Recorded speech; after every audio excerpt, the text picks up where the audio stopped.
Bonjour Éric Coquerel. Bonjour. Merci beaucoup d'avoir accepté notre invitation. Député de la Seine-Saint-Denis, président de la Commission des finances de l'Assemblée nationale. On est ensemble pendant 20 minutes pour une interview en partenariat avec la presse régionale, représentée par Stéphane Vernet de Ouest France. Bonjour Stéphane. Bonjour Oriane, Éric Coquerel, bonjour. Bonjour. On va commencer en parlant du conflit entre Israël et l'Iran. Éric Coquerel, le programme nucléaire iranien est une menace pour Israël et pour l'Europe. Ce sont les mots hier du ministre des Affaires étrangères Jean-Noël Barrot. Est-ce que pour vous, cette menace ne justifie-t-elle pas les frappes d'Israël sur l'Iran? Non. Non, elle ne justifie pas. On sait tous qu'il faut... tous les experts qui connaissent le sujet savent que les Iraniens sont à 3 ou 5 ans de pouvoir produire une bombe atomique. Parce qu'il faut 90% d'uranium enrichi n'y sont pas, parce qu'après il faut la mise à feu, il faut pouvoir envoyer la bombe, etc. On sait que très certainement une des raisons qui ont poussé Benjamin Netanyahou à attaquer l'Iran, après, je vous rappelle, avoir attaqué le Liban, après avoir attaqué la Syrie, après avoir, en procédant en cours à un génocide à Gaza, c'est très certainement parce qu'il y avait un round d'observation qui était prévu entre les États-Unis et l'Iran dans les jours à venir. Juste pardon, vous dites tous les experts, mais l'AIEA lance quand même des alertes sur le non-respect par l'Iran. Je lis ce que disent les renseignements américains. Nous continuons à considérer que l'Iran ne construit pas la bombe nucléaire et que Khamenei n'a pas réautorisé le programme d'armes nucléaires suspendu en 2003, même s'il y a des pressions sur lui. Donc non, il n'y a pas... Donc pour vous, ce que dit l'AIEA, c'est pas... Non, c'est pas ça. C'est qu'aujourd'hui, il n'y avait pas de risque qui fait qu'Israël, dont je vous rappelle qu'ils ont la bombe nucléaire sans qu'ils aient autorisé de l'avoir, ils n'ont pas signé l'accord de non-prolifération, etc., puisse expliquer qu'il fait une guerre préventive au risque d'embraser toute la région.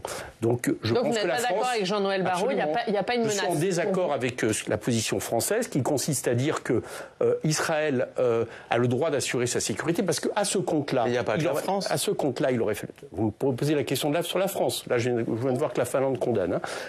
À ce compte-là, il aurait fallu, au moment où M. Poutine a attaqué l'Ukraine parce qu'il estimait que le fait de risquer d'avoir l'OTAN à la frontière l'Ukraine était un danger, il aurait fallu dire que M. Poutine avait raison, puisqu'il assure sa sécurité. Vous voyez bien que ça aurait été faux. C'est la même raison. Il faut arrêter, quoi. On a Benjamin Netanyahou, très certainement, a pris cette décision, je vous l'ai dit, en lien avec les accords de non-prolifération, parce que la veille, il a eu un accord une censure qui a échoué à une voix près, qu'en même temps, de monter d'un peu partout dans la communauté internationale, y compris d'ailleurs du président Macron, une pression sur la question du génocide en cours à Gaza et de sanctions vis-à-vis d'Israël. Je pense que donc c'est pour ces raisons qu'il a attaqué l'Iran. Et pas parce qu'Israël joue sa survie, comme ils le disent pour vous. Non, non, Israël ne joue pas sur... Écoutez, c'est un peu frappant de dire qu'Israël joue sa survie, alors que on a maintenant, depuis plusieurs années Israël qui frappe comme il l'entend son pays voisin, le Liban. Je suppose qu'il n'y a pas un problème de survie de la part du Liban. Attaque la Syrie à plusieurs reprises sans autorisation. Enfin, c'est quand même extraordinaire. Il s'extrait tout le droit international et on est là à dire qu'ils ont le droit d'assurer leur sécurité. En plus, je ne suis pas sûr que pour Israël et pour les Israéliens, d'ailleurs c'est peut-être pour ça qu'il y a une contestation qui monte, cela assure la sécurité. Parce que en ce moment, malheureusement, et moi j'exprime ma compassion à toutes les victimes des deux côtés, il y a des bombes qui tombent, enfin en tout cas des missiles qui tombent quand même sur le sol israélien. Donc je pense que tout ça est très mauvais pour le peuple israélien, évidemment très mauvais pour le peuple de la région, qu'on risque un embrasement régional et que la France serait bien inspirée de demander la convocation du Conseil de sécurité de l'ONU pour demander que les armes cessent, faire pression là-dessus. Elle appelle à la désescalade de la France. Oui, mais d'accord, mais vous me dites... D'accord, mais ce que j'ai lu, c'est que ce week-end, M. Macron n'excluait pas, dans une certaine situation, que la France puisse rentrer dans le conflit, alors qu'il n'y a même pas une seule discussion. Aider Israël à se défendre et à s'assurer sa sécurité, c'est ce que dit le chef de l'État. Oui, mais Israël ne se défend pas, ils attaquent. Israël attaque en ce moment. Enfin, c'est quand même extraordinaire la manière dont on inverse les choses et dont, malheureusement, on prend un certain nombre d'éléments de langage du gouvernement israélien. Le gouvernement israélien explique nous bombardons des cibles militaires, on attaque les civils. Mais enfin, regardez le nombre de morts des deux côtés pour voir que tout ça n'est pas possible. Maintenant, le gouvernement israélien explique qu'ils ont le droit de cibler, là, c'est même plus le programme nucléaire, ils ont le droit de cibler personnellement des dirigeants du régime iranien. Bon, j'ai aucune sympathie pour les dirigeants du régime iranien. On s'est toujours opposé au régime des mollahs. Donc là-dessus, là-dessus, on n'a pas de problème. Mais que Israël se prenne le droit, en tant que gouvernement génocidaire, qui n'a rien, je pense, à envier aux valeurs qui sont actuellement celles des Mollahs, je ne vois pas aujourd'hui en quoi il pourrait défendre des valeurs universelles par rapport à un régime de Mollahs que nous condamnons. Je trouve que tout ça est sidérant et que c'est prendre un risque considérable dans la région. Donc il faut que ça s'arrête, il faut que la France soit du côté de la paix. J'observe que même Donald Trump n'a pas eu à un moment donné des paroles du type il faut qu'Israël se sécure. Il a demandé que les armes le cessent. Alors si on arrive à être quand même, j'allais dire, plus belligérant, entre guillemets, ou potentiellement belligérant que Donald Trump, c'est quand même assez gravissime. Et que doit faire la diplomatie européenne dans cette histoire qu'on n'entend singulièrement pas? Ursula von der Leyen a fait un tweet, un message sur X, vendredi, pour dire que pour reconnaître le droit d'Israël à se défendre tout en demandant la désescalade. C'est ce que demandent finalement différents pays. Mais vous le disiez tout à l'heure, les Finlandais par exemple condamnent. Oui. Donc il n'y a pas d'unité sur le sujet. Bien. Et du silence du coup, on ne sait pas. Ce que je crois, c'est que la diplomatie européenne, mais surtout la diplomatie française, me permettrait de penser que pour l'instant c'est ça qui moi m'intéresse et sur lequel je peux faire pression. Je ne peux pas faire pression sur Madame von der Leyen. J'ai toujours du mal à donner son nom, excusez-moi. Donc, je pense que il faut ne pas être à géométrie variable pour être entendu et pour pouvoir jouer un rôle sur le concert international. Et malheureusement, on est à géométrie variable. Je viens de vous l'expliquer par rapport à la Russie. On n'a pas eu les mêmes déclarations, et heureusement d'ailleurs, vis-à-vis de M. Poutine que vis-à-vis de M. Netanyahou quand il attaque d'autres pays. Donc je pense que pour être clair, pour être compréhensible, pour être entendu, il ne faut pas avoir l'impression qu'on est dans un camp et que finalement on participe, on alimente cette histoire de choc des civilisations qui, sous couvert de guerre de religion, guerre civilisation, en réalité serait un affrontement entre le bien et le mal. Le bien, Israël étant du côté du bien, M. Netanyahou du bien. Il n'y a pas un entre-deux possible. C'est de ça dont il n'y a pas un entre-deux possible parce qu'il y a une union, il y a une unité relative des Européens par rapport à la question de la bande de Gaza et de la Palestine, avec condamnation, avec. Enfin, il n'y a pas d'acte. Par exemple, il y a la volonté de réexaminer l'accord Union européenne-Israël. D'un côté, il y a une volonté, de l'autre côté, il y a un génocide en cours. Vous conviendrez que là où on en est, il faudrait que l'accord Union européenne-Israël s'arrête. Il y a eu des condamnations officielles et des mots forts aussi. Il faudrait qu'il y ait un boycott économique qui s'installe. Il faudrait vraiment qu'on mette une pression forte pour que ce génocide s'arrête. C'est pas le cas. Ma question, c'est est-ce que vous pensez qu'il est possible au niveau européen de faire les deux en même temps, c'est-à-dire continuer à mettre la pression sur Israël, sur la bande de Gaza et ce qui se passe en Palestine, tout en disant qu'effectivement, on ne peut pas vivre dans un monde où l'Iran aurait l'arme nucléaire, c'est ce qu'a dit Emmanuel Macron vendredi. Un monde où Israël a l'arme nucléaire sans avoir signé un accord. Israël l'a depuis des années, on le sait. Au nom de quoi ils l'ont eu? Ils étaient autorisés à la part. Non, pas du tout. Ils l'ont depuis des années. Vous comprenez que c'est quand même difficile à entendre que dans une région où en plus si jamais un pays utilise l'arme nucléaire, au moins qu'on puisse dire, c'est que l'impact régional ne va pas s'arrêter aux frontières. Donc de toute manière, tout ça est assez lunaire. Mais vous comprenez bien que dans la région, c'est quand même difficile d'entendre pour les pays arabes que Israël a le droit d'avoir la bombe nucléaire, décide qu'un autre pays ne doit pas l'avoir, alors que lui-même théoriquement n'a pas le droit d'avoir la bombe nucléaire. Il n'a pas signé d'accord de non-prolifération et en dehors du droit international. Au nom de quoi on fait cette exception? Au nom de quelle valeur? De quel principe? Moi, ce que je constate depuis maintenant que M. Benjamin Netanyahou est au pouvoir, et depuis notamment 2 ans qu'il est allié avec l'extrême droite raciste et suprémaciste en Israël, c'est que vis-à-vis de ses voisins, Israël est un danger. Que je sache, le Liban ne menace pas Israël, et que vis-à-vis du peuple palestinien, il est en train de commettre un génocide. Ça fait quand même beaucoup pour qu'on m'explique qu'Israël, de toute façon, a le droit de se défendre, quelle que soit la situation. Alors, le droit de se défendre, oui, mais le droit d'attaquer, non. Voilà, moi, au vu de ce contexte, je pense qu'il me paraît assez raisonnable. Au vu de ce contexte, Emmanuel Macron a reporté la conférence prévue cette semaine pour reconnaître l'État de Palestine. Il a bien fait, c'était pas le moment? Bah non, je pense qu'il n'a pas bien fait de reporter. Et d'ailleurs, les deux sont liés. Ça montre qu'on ne peut pas faire du en même temps. S'il le reporte, c'est qu'il y a bien eu cette attaque sur l'Iran, qui a après fait en sorte qu'il y ait des représailles, raison pour lesquelles on devrait appeler les 2 pays à s'arrêter maintenant. Bon. Mais vous lui demandez de la reprogrammer rapidement? Ah bah oui, et pas seulement d'ailleurs, mais le plus rapidement possible. Pas seulement d'ailleurs sur la reconnaissance de l'État de Palestine, ça c'est une nécessité. Mais je vous le dis, il faut mettre à l'ordre du jour la question du boycott de l'armement évidemment, mais économique, militaire. Je regrette d'ailleurs que là, au Salon du Bourget qui va s'ouvrir, Israël est présent dans un salon où il va y avoir du commerce d'armes. Je ne comprends pas qu'Israël soit présent. Pour ma part, le boycott devrait commencer là, etc. etc. Donc, je parle du boycott d'Israël. Donc, moi, je ne comprends pas la position française. Et je pense que personne ne la comprend. Et d'ailleurs, c'est un peu le problème de M. Macron au niveau plan international.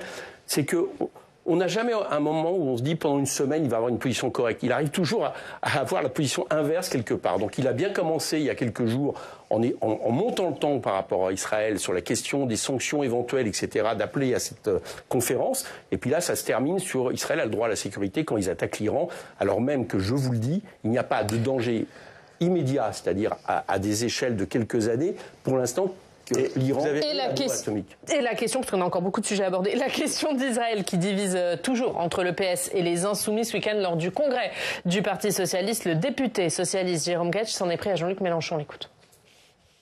Un salopard antisémite avec des propos qui sont pour nous absolument insupportables. Qu'est-ce que vous dites à Jérôme Guedj? Bon, écoutez, à Jérôme Guedj, rien, parce que c'est pas nouveau. Dès le week-end, nous avions fait un communiqué qui condamnait le crime de guerre du Hamas. D'accord ? Enfin, on a les massacres du Hamas le 7 octobre. Il a dit que nous étions des idiots utiles du Hamas. Et depuis, il n'a cessé de nous traiter d'antisémites, etc., parce que nous étions contre le génocide, etc. Il nous explique, il nous dit non, je suis pas d'accord avec ce qui se passe, mais enfin, ceux qui en France, depuis le début, alertent et font que, heureusement, l'opinion publique, et même l'opinion politique, à part l'extrême droite, a quand même évolué, il les tape. Donc, j'ai rien à dire à Jérôme Guedj. Je pense qu'en plus, chez lui, c'est une espèce de couverture, parce que dans le même temps, il a évolué à droite du Parti socialiste, au point même où on a à un moment donné évoqué son nom pour rentrer dans un gouvernement avec les macronistes, où il a quand même largement fait campagne pour qu'il n'y ait pas l'ascension de M. Bayrou. Donc tout ça est assez logique. Non, c'est au Parti socialiste. Parce que le problème qui se situe, c'est que c'est pas sur des réseaux sociaux. Des réseaux sociaux, M. Guedj nous a déjà... C'est dans un congrès du Parti socialiste, il y a eu des applaudissements. Certains médias ont dit qu'il y a eu plein d'applaudissements. J'ai pas eu l'impression, mais il y a eu des applaudissements. Et je pense au moins que le Parti socialiste devrait prendre ses distances en disant cette affirmation n'engage pas le Parti socialiste. Olivier Faure l'a pas fait hier dans son discours. Comment ? Olivier Faure ne l'a pas fait hier. Voilà, nous le demandons. Il n'a pas pris ses distances. Vous le demandez encore ? Bien sûr. Et je vais vous dire, là par exemple, on me propose demain d'aller à une conférence de presse, puisque j'ai signé un appel pour la reconnaissance de l'État de Palestine avec M. Faure, avec Mme Binet, avec Mme Tondelier. Enfin, il y a un certain nombre de personnalités. Je l'ai signé avec Clémence Guettet. On me demande d'aller à une conférence de presse pour défendre cet appel. Très sincèrement, je n'irai pas à une conférence de presse avec M. Faure, c'est pas lui que je vise en tant que tel, mais tant que le Parti socialiste n'aura plus un mot là-dessus. C'est pas possible. On ne peut pas dire de Jean-Luc Mélenchon et de nos responsables politiques que c'est un salopard d'antisémite. En plus, en mentant, il explique qu'il le dit parce que nous serions pour, en gros, la disparition d'Israël. Nous n'avons jamais dit ça. Nous avons toujours été sur la solution à deux États. Ce matin, dans le Parisien, il y a le président du CRIF, Jonathan Arfi, qui dit Jean-Luc Mélenchon montre tous les marqueurs d'une pensée antisémite. Oui, bien sûr. Enfin, ça, c'est le boulot du CRIF depuis le début. Je vous rappelle que le CRIF, au moment de la mort de Mireille Knoll, a expliqué que nous n'étions pas bienvenus. Alors, Mme Le Pen n'était pas bienvenue du fait des antécédents du Front National, et nous, on n'était pas bienvenus du fait de notre position par rapport à Israël. Donc, il y a longtemps que le CRIF, en réalité, ne défend pas la communauté juive de ce pays, il défend les intérêts d'Israël, et plus particulièrement, se fait en réalité, quoi qu'il en dise, le porte-voix de la politique de M. Netanyahou. Mais c'est uniquement ça, ou c'est peut-être à lui qu'il faut interroger notamment sur cette façon de faire, qui, à mon avis, est dangereuse. Parce que, justement, moi je crois que M. Netanyahou, en voulant transformer un conflit géopolitique, une guerre coloniale, en conflit de religion, exporte avec danger à la fois la question de l'antisémitisme et la question de l'islamophobie, qui sont deux syndromes gémeaux du choc discriminatoire. C'est uniquement ça, ou c'est aussi certains propos, Éric Coquerel, comme l'antisémitisme résiduel, qui entretiennent d'accord. On a déjà, d'abord, on a déjà répété, et d'ailleurs Jean-Luc Mélenchon, du fait de l'évolution des choses, malheureusement, qui sont évidentes, de l'explosion, de l'augmentation des actes antisémites liés au conflit et des actes islamophobes, plus de 72% au premier trimestre 2025, a expliqué que malheureusement ce n'était plus le cas. À l'époque, il a rappelé que résiduel pour lui ne voulait pas dire que c'était à l'état infime, mais que c'était quelque chose qui n'augmentait pas à ce moment-là. Bon, ça n'a rien d'antisémite que de dire cela. Où est l'antisémitisme là-dedans ? Donc M. Arfi, il joue un très mauvais rôle, parce que je vous rappelle que outre le fait que l'antisémitisme sert souvent, c'est pas nouveau, à comment dire, essayer de cornériser la gauche radicale, en l'occurrence aussi ceux qui se font les porte-voix de la nécessité d'un règlement du conflit qui ne soit pas sur les bases de M. Netanyahou en Israël. Mais en plus de ça, il se trouve qu'on est plusieurs à recevoir des menaces de mort à peu près toutes les 2 semaines. Physique à certains moments, d'accord. Et je pense que les gens, quand ils font ça, quand M. Gage fait ce genre de déclaration, etc., ils prennent un risque vis-à-vis de nous qu'ils devraient considérer quand même. Est-ce qu'un point de non-retour a été atteint avec le Parti socialiste aujourd'hui ? Il y a 2 gauches résolument irréconciliables, c'est fini. Attendez, 2 gauches, ça voudrait dire que le Parti socialiste aujourd'hui, comment dire, est revenu à un tel poids que. Il n'est pas à gauche le Parti socialiste ? Comment ? Il n'est pas à gauche le Parti socialiste ? Parce que je vous ai dit. Quand vous dites 2 gauches irréconciliables, ça voudrait dire que... Ah, vous considérez qu'il n'a pas autant de poids à gauche que vous ? Bah oui, enfin, c'est moins qu'on puisse dire. D'ailleurs, quels sont les discours de fond qu'il y a eu au Congrès ? Vous pouvez me dire ? On l'a pointé, quels sont les discours de fond ? Monsieur, par exemple... Et il y a des divisions. Le Congrès de Nancy s'est terminé sur une division interne, en fait. Bien sûr, mais M. Faure a dit... Le texte de synthèse n'a pas été signé. M. Faure, pas seulement son opposition, a dit pas d'alliance municipale, pas d'alliance présidentielle, donc je suppose pas d'alliance législative, il n'y a pas d'alliance présidentielle, etc.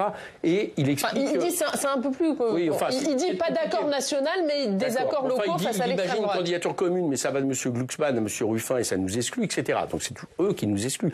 Mais on ne comprend pas très bien sur la base de quoi. Mais ça veut dire juste qu'au municipal, il n'y aura aucun accord local au municipal ? Nous, on n'a pas dit ça. On n'a pas dit qu'il n'y aurait aucun accord local nulle part. Par exemple, quand l'extrême droite dirige une ville, est-ce qu'il y a un accord local ? Je pense que localement... Mais est-ce que quand la gauche, quand le PS dirige une ville, il y aura des candidats LFI contre un maire sortant PS ? À partir du moment où ils font une politique de droite, oui.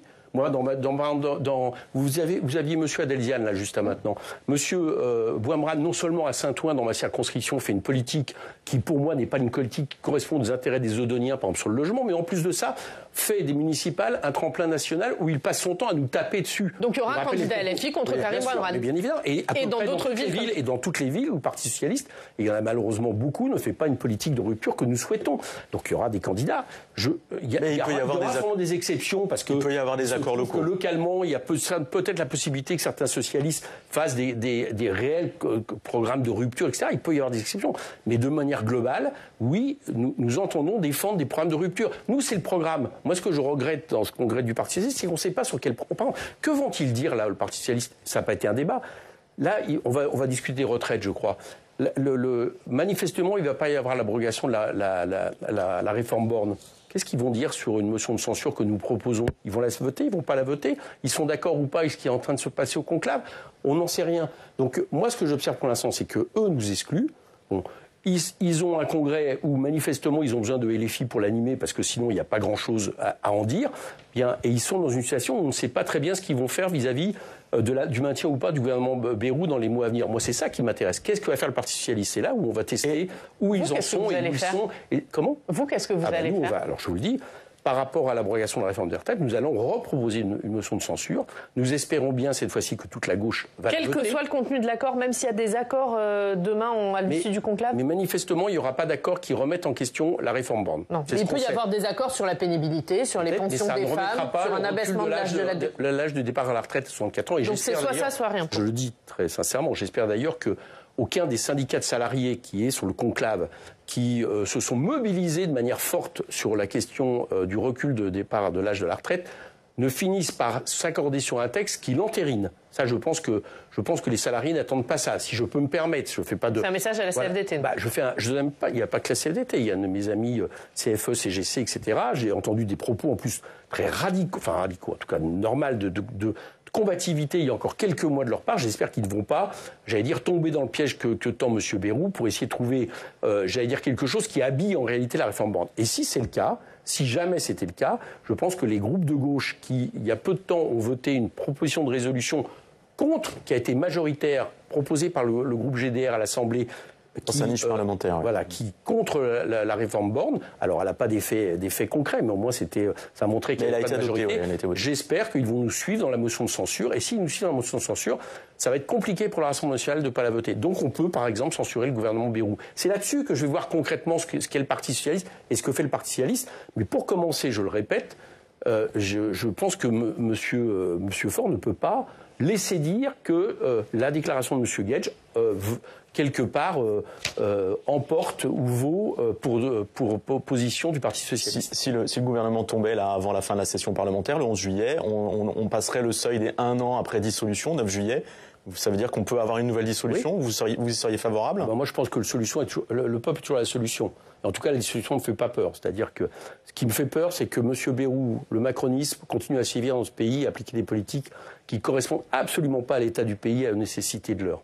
Même si des nouvelles législatives pouvaient amener le Rassemblement national et ses alliés à avoir la majorité? On l'a dit avant juillet dernier, c'est pas ce qui s'est passé. La dernière fois, il y a eu un front républicain. Est-ce que vous pensez que, compte tenu du contexte aujourd'hui, le front républicain serait à nouveau reconduit? Là, vous abordez un vrai problème. Et les macronistes ont une lourde responsabilité. Et la droite républicaine, j'en parle même pas, si le mot républicain veut encore dire quelque chose pour eux. Parce que ce que je constate, c'est que depuis qu'il y a eu ce front républicain, la cible numéro 1, c'est LFI. D'accord? C'est pas le RN, c'est LFI. Alors c'est un peu compliqué d'envoyer ce message à nos électeurs, parce qu'au-delà des consignes, nous on les a données très clairement, on les a données tout de suite. Bon, au-delà des consignes, il faut que les électeurs aillent mettre un bulletin dans les urnes. Et c'est très compliqué pour les 70% d'électeurs de gauche qui ont voté pour un candidat macroniste, il y en a eu 46% dans l'autre sens au deuxième tour, de se dire que cette fois-ci, vous recommencez quand ils se font insulter à travers nous. C'est un peu compliqué. Juste sur ce thème-là, il y a eu un appel de Lucie Castet à une réunion à partir du 2 juillet pour recomposer ou rediscuter. Elle appelle les différentes composantes du nouveau Front populaire à se retrouver pour discuter, pour éventuellement réimaginer une union ou un rassemblement. Est-ce que la France insoumise participera à cette sur une base de rupture, on est toujours d'accord. Mais la question aujourd'hui, c'est que vous voyez bien que... vous pouvez encore discuter avec le Parti socialiste, qui est sur un positionnement, on va dire, d'une gauche d'accommodement, de renoncement, qui était à peu près celle de M. Hollande. M. Faure qui dit pas d'alliance avec LFI. En quoi on irait, semer des illusions en laissant penser que tout ça ne vaut pas? C'est à eux qu'il faut poser la question. Que le Parti socialiste, c'est pas nous qui n'avons pas voté la motion de censure vis-à-vis de M. Bayrou, dont je rappelle que c'était quelque part inscrit dans notre programme. Sur notre programme, le NFP, il était dès le départ marqué que nous combattions le macronisme. Donc c'est peut-être à eux de rectifier leur positionnement pour qu'on envisage quoi que ce soit à l'avenir. Pour le moment, ça me semble impossible. Donc nous assumons, je termine là-dessus pour être clair, nous assumons de continuer à combattre et à se positionner sur un programme de rupture pour les municipales, pour les élections nationales, et on le fera avec tous ceux qui souhaitent. Tous ceux qui le souhaitent. Je réponds là-dessus à Mme Castet, on le fera avec tous ceux qui le souhaitent. Ceux qui ne souhaitent plus être sur un programme de rupture, je pense qu'on n'a rien à faire ensemble au premier tour. Le Sénat a rejeté la semaine dernière la taxe Zuckman. Est-ce que la LFI la reproposera dans sa niche parlementaire? Oui, et je vous rappelle que c'est une taxe qui avait été majoritaire à l'Assemblée nationale, qu'on a eu l'occasion de voter sous M. Barnier. Oui, c'est une excellente taxe qui est d'ailleurs maintenant rejointe par M. Blanchard, on ne peut pas dire que ce soit un économiste antilibéral, M. Pisani-Ferry. Juste, donc vous prenez... Le gouvernement travaille à la création d'un mécanisme de lutte contre la suroptimisation fiscale dans le budget 2026. Pour vous, ça vous convient pas? C'est à peu près la même chose que la taxe Zuckman? Ça n'a aucun rapport. La taxe Zuckman, c'est un seuil de 100 millions, ça touche 1800 personnes, c'est 2% de taxe sur le patrimoine pour des gens qui ont à peu près un taux effectif d'imposition de 27%, donc qui est vraiment très faible, et ça rapporte 15 à 20 milliards.